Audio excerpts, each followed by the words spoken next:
আসসালামু আলাইকুম আমার প্রিয় বন্ধুরা একবার হযরত মুসা আলাইহিস সালাম আল্লাহ রাব্বুল আলামিনকে জিজ্ঞেস করলেন, ইয়া আল্লাহ, আপনি ইনসানকে কেন সৃষ্টি করেছেন? মানে আপনি এতগুলো মাখলুকাতকে কেন সৃষ্টি করলেন? আর যখন সৃষ্টি করলেন তখন তাদেরকে আবার মৃত্যু দেন কেন? মানে তাদেরকে কেন মেরে ফেলেন? তো এরপর মুসা আলাইহিস সালামের এই প্রশ্নের উত্তর আল্লাহ রাব্বুল আলামিন যা দিয়েছিলেন সেটা শুনে আপনি অবাক হয়ে যাবেন। আর এর সঙ্গে সঙ্গে আপনি এটিও বুঝতে পেরে যাবেন যে আল্লাহ রাব্বুল আলামিন নিজের বান্দাদেরকে কেন সৃষ্টি করেছেন এবং পরে তাদেরকে কেন মেরে ফেলেন। আর এই জন্যই আজকের এই ভিডিওটি আপনাদের সবার জন্য খুবই বিশেষ হতে চলেছে। আপনি এটিকে শেষ পর্যন্ত অবশ্যই দেখুন। আর যদি আপনারও আল্লাহ রাব্বুল আলামিনের জাতের উপর সম্পূর্ণ ভরসা থাকে তাহলে আপনি এই ভিডিওটিকে মন থেকে লাইক করে কমেন্টে আল্লাহু আকবার অবশ্যই লিখে যাবেন। তো চলুন শুরু করা যাক। যেমন কি আপনারা সকলেই জানেন যে হযরত মুসা আলাইহিস সালাম আল্লাহর সঙ্গে সরাসরি কথা বলতেন। বেশিরভাগ সময়ে মুসা আলাইহিস সালাম হিতুয়ার পাহাড়ে গিয়ে আল্লাহর সঙ্গে কথোপকথন করতেন। সেই সময় আল্লাহ রাব্বুল আলামিন মুসা আলাইহিস সালামকে এতটা জ্ঞান দান করেছিলেন, এত বেশি শিক্ষা দিয়েছিলেন, যেগুলো বর্তমান সময়ে প্রত্যেক মানুষের জন্য একটা ভীষণ বড় উপদেশ এবং জীবন কাটানোর খুবই গুরুত্বপূর্ণ বার্তা। একবার হযরত মুসা আলাইহিস সালাম আল্লাহ তাআলাকে জিজ্ঞেস করলেন, আপনি মানুষদেরকে কেন সৃষ্টি করলেন, আবার তাদেরকে মেরে কেন ফেলেন? এখানে আপনার কি শিক্ষা লুকিয়ে রয়েছে? মানে আপনি এটি কেন করে থাকেন? তো এমনটা শুনে আল্লাহ রাব্বুল আলামিন মুসা আলাইহিস সালামকে আদেশ করলেন যে, এই মুসা, তুমি ফসল ফলাতে শুরু করো। হযরত মুসা আলাইহিস সালাম আল্লাহ তাআলার আদেশে ফসল ফলাতে শুরু করলেন। কিছুদিন পর যখন সেই ফসল পেকে গেল তখন মুসা আলাইহিস সালাম সেগুলোকে কেটে তার মধ্যে থেকে দানা বের করলেন।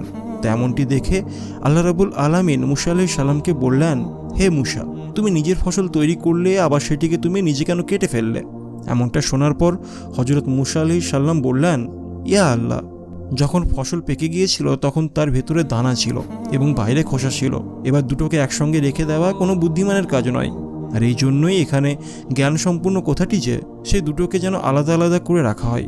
তো এটা শুনে আল্লাহ রাব্বুল আলামিন হযরত মুসা আলাইহিস সালামকে জিজ্ঞেস করলেন, এই মুসা, তুমি এই জ্ঞান কোথা থেকে অর্জন করলে?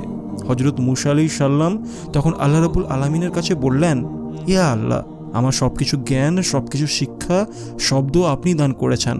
তো এমনটি শুনে মহান আল্লাহ রাব্বুল আলামিন বললেন, হে মুসা, তাহলে আমি যা তোমাকে দান করেছি সেটা আমার ভেতরে কেন থাকবে না? এই মুসা, তুমি শুনে রাখো, মানুষের রূহ দুই প্রকার হয়ে থাকে, আর তার মধ্যে একটি রূহ পবিত্র এবং দ্বিতীয় রূহ অপবিত্র। আর প্রত্যেক মানুষের শরীর এক রকমের হয়ে থাকে না। কারোর শরীরের ভেতরে মতির মতো পাক এবং সাপ রূহ আছে, আবার কারো কারো শরীরের ভেতরে পচে রক্তের মতন নোংরা রূহ আছে। আর এই জন্য এদেরকে আলাদা করা খুবই প্রয়োজন, মানে আলাদা আলাদা করা খুবই আবশ্যক। যেমনভাবে তুমি গমকে আলাদা করেছো, ঠিক তেমনইভাবে মানুষের মৃত্যুর পর তাদের রূহগুলোকে আলাদা করা হয়, যাতে করে এখানে যে নেক বা পবিত্র হবে সে জান্নাতে চলে যাবে, আর যে অপবিত্র বা খারাপ রূহ হবে তারা জাহান্নামে চলে যাবে। এই মুসা, এটা ছিল মানুষকে মৃত্যুদান করার হিকমত। কিন্তু মানুষকে সৃষ্টি করার হিকমত হলো আমার অস্তিত্বের প্রকাশ করে দেওয়া। হাদিসে প্রদর্শিত আছে যে আল্লাহ রাব্বুল আলামিন ইরশাদ করেছেন, আমি একটি গুপ্ত খাজানা ছিলাম, এই জন্য ভাবলাম আমি পরিচিত হব, আর যে কারণে আমি মানুষকে সৃষ্টি করলাম আর ইনসানকে সৃষ্টি করলাম। এই মুসা, মানুষের শরীরে যে মতি আছে সেটাকে কখনোই অপচয় করতে নেই, বরং হেফাজত করার প্রয়োজন। তো আমাদের জন্য এই হিকমত কতটা বড় যে আল্লাহ রাব্বুল আলামিন মানুষদেরকে কেন সৃষ্টি করে থাকেন, তারপর আবার তাদেরকে কেন মৃত্যুদান করেন, সেই কথার উত্তর আল্লাহ রাব্বুল আলামিন নিজেই দিয়েছেন। আর এই কাহিনী থেকে একটি খুব বড় শিক্ষা এমনও মিলে থাকে যে আল্লাহ রাব্বুল আলামিন এই ক্ষুদ্রতর নিজামের সহস্র সিফাত রেখে দিয়েছেন, আবার সহস্র অজুহাত রেখে দিয়েছেন, যে কোনো মানুষের দ্বারা বোঝা সম্ভব নয়। আর এই জন্যই আমাদের কখনো কোনো কথার জন্য আল্লাহ রাব্বুল আলামিনের ওপর প্রশ্ন করার প্রয়োজন নেই, কেননা এটা আমাদেরকে মনে রাখতে হবে যে আল্লাহ রাব্বুল আলামিন যেটা করেন সেটা ভালোর জন্যই করে থাকেন, আর আল্লাহর প্রত্যেক কাজে কোনো না কোনো হিকমত অবশ্যই জুড়ে থাকে। আর এই জন্যই মনে রাখতে হবে আল্লাহ রাব্বুল আলামিন যখনই আমাদের কোনো পরীক্ষাতে ফেলে থাকেন তো সেখানেও আমাদের কোনো না কোনো ভালো অবশ্যই থাকে, মানে আল্লাহর প্রত্যেক জিনিসেই হিকমত অবশ্যই জুড়ে থাকে। আর আল্লাহর দ্বারা নেওয়া প্রত্যেকটা সিদ্ধান্তেই বান্দার কোনো না কোনো ভালো অবশ্যই জুড়ে থাকে, কেননা আল্লাহ যদি করে থাকেন সেটা ভালোর জন্যই করে থাকেন। এমনভাবে একবার হযরত মুসা আলাইহিস সালাম আল্লাহ রাব্বুল আলামিনের কাছে 7টি প্রশ্ন করেছিলেন। তার মধ্যে প্রথম প্রশ্ন ছিল, ইয়া আল্লাহ, আপনার বান্দাদের মধ্যে সবচেয়ে মুত্তাকি, ভীতু এবং পরহেজগার কোন ব্যক্তি? আল্লাহ রাব্বুল আলামিন ইরশাদ করলেন, সেই ব্যক্তি যে আল্লাহ তাআলার জিকির করে থাকে আর সেটিকে কখনো ভুলে যায় না। সত্যি আল্লাহকে ভয় সেই ব্যক্তি পেয়ে থাকে যে শুধুমাত্র মসজিদের ভেতরেই নয়, বরং মসজিদের বাইরে আল্লাহকে মনে রাখে। মানে সাধারণ সমস্যা, খুশি এবং দুঃখতে আল্লাহকে ভুলে যায় না, বরং প্রত্যেক পদক্ষেপ আল্লাহ তাআলাকে রাজি খুশি করার পরেই উঠিয়ে থাকে। দ্বিতীয় প্রশ্ন, হযরত মুসা আলাইহিস সালাম আল্লাহ রাব্বুল আলামিনকে জিজ্ঞেস করলেন, ইয়া আল্লাহ, আপনার বান্দাদের মধ্যে সবচেয়ে সঠিক রাস্তাতে কে আছে? আল্লাহ রাব্বুল আলামিন ইরশাদ করলেন, যে ব্যক্তি হেদায়েতের রাস্তা অনুসরণ করেছে। আল্লাহ তাআলা নবীকে পাঠিয়েছেন, কুরআন পাকের মতো পবিত্র কিতাব নাজিল করে হেদায়েতের রাস্তাকে পরিষ্কারভাবে দেখিয়ে দিয়েছেন। আর এই জন্যই আমাদের সকলকে কোরআন এবং হাদিসকে বুকে রেখে হেদায়েতের রাস্তায় চলার প্রয়োজন। তৃতীয় প্রশ্ন জিজ্ঞেস করলেন, ইয়া আল্লাহ, আপনার বান্দাদের মধ্যে সবচেয়ে জ্ঞানী ব্যক্তিকে? আল্লাহ রাব্বুল আলামিন ইরশাদ করলেন, জ্ঞানী সেই ব্যক্তি যার পেট কখনোই ভর্তি হয় না, যার ভেতর জ্ঞানের পিপাসা কখনো মিটে না, বরং সে প্রত্যেক দিনই নতুন নতুন জিনিস শেখার চেষ্টা করে থাকে আর মৃত্যু পর্যন্ত সে শিখতেই থাকে। সেই হলো আসল জ্ঞানী। বরং সে নয় যে জ্ঞান অর্জন করেছে কিন্তু সে জ্ঞানকে আর কাউকে শেখাতে পারেনি, কারোর কাছে ছড়িয়ে দিতে পারেনি। চতুর্থ প্রশ্ন, মুসা আলাইহিস সালাম আল্লাহকে জিজ্ঞেস করলেন, ইয়া আল্লাহ, আপনার বান্দাদের মধ্যে সবচেয়ে ভালো সিদ্ধান্ত নেওয়ার ব্যক্তিকে?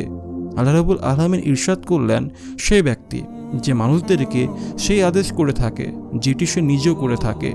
সে কাজটি করেনি কিন্তু দ্বিতীয়জনকে সেটি করার মাস্কারা দিয়ে থাকে, এমন ব্যক্তিরা কখনোই সঠিক সিদ্ধান্ত নিতে পারে না। পঞ্চম প্রশ্ন জিজ্ঞেস করলেন, ইয়া আল্লাহ, আপনার সমস্ত বান্দাদের মধ্যে সবচেয়ে উত্তম বান্দাকে? আল্লাহ রাব্বুল আলামিন বললেন, সেই ব্যক্তি যে প্রতিশোধ নেওয়ার ক্ষমতা রেখে থাকে কিন্তু তবুও প্রতিশোধ নেয় না এবং সামনের ব্যক্তিকে মাফ করে দেয়। এমনটি সেই ব্যক্তি করতে পারে যার ভেতর সবুর করার ক্ষমতা আছে। কেননা যদি কোনো ব্যক্তি আপনাকে কষ্ট দিয়ে থাকে, তার পরিবর্তে আপনিও তাকে কষ্ট দিতে পারেন, কিন্তু প্রতিশোধ নেওয়ার পরিবর্তে যে ব্যক্তি মাফ করে দেয়, এমন ব্যক্তি আল্লাহর কাছে খুবই প্রিয় হয়।